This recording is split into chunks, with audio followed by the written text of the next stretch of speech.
really fond memories going to nurseries when I was a child, and I didn't become more interested until high school again, when I ended up taking a Plants of the Pacific Northwest class. I was like, you know what colleges offer something, with agriculture?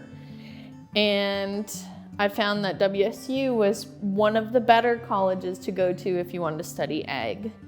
And when I first went to WSU, my mind was extremely set on getting a degree in viticulture and enology. And I was super excited about it. So in year 2, I decided that I liked fruit and vegetable crop management a lot better, and it was way more interesting to me. And so I switched majors, and I ended up majoring in fruit and vegetable crop management with a minor in viticulture and enology. For me, I guess growing up, nobody worked in agriculture. We're from a small town. They grow cows and pigs to eat. They don't, they don't grow fruits and vegetables. None of my family members were in the industry.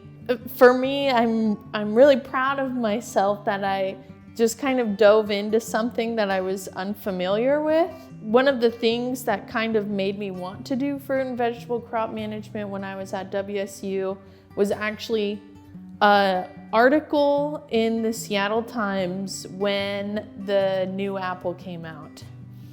And it was like on the front page cover of the Seattle Times. I remember I literally still have the newspaper to this day because I said to myself, I'm gonna work in that lab one day. And then I ended up actually doing it. I really love working in research. It is extremely interesting to me. There's nothing more intriguing than watching a fruit go from seed all the way to market. And to me, that's just the coolest thing ever. What it comes down to for me is if we didn't have various breeding programs for any crop, then we wouldn't have the abundance of food and the different varieties of vegetables and fruits that are available to people everywhere. I guess I find it very satisfying knowing that the work that's being completed in breeding programs is essentially feeding the world. We're staying on top of things like disease and pest resistance and creating new varieties so that consumers are more satisfied with what they're eating, and they will continue to purchase healthy fruits and vegetables that we're making available. I would say one of my biggest challenges throughout this entire process was me overcoming this huge idea that this industry is intimidating to somebody that has no background in agriculture and did not grow up in agriculture. I had no hands-on experience like everybody in my classes did.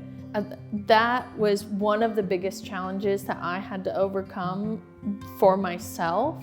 Where I'm at now and having overcome that now and being able to talk to people about what I'm doing with my project and comfortably explain to people how the breeding program is set up, I'm not intimidated, and I'm actually always excited to chat with somebody about the industry. I think my advice for people who might be like me, who have no background in agriculture, they shouldn't be intimidated. Anybody can learn anything. Anybody can get experience doing anything, and you just have to put your mind to it.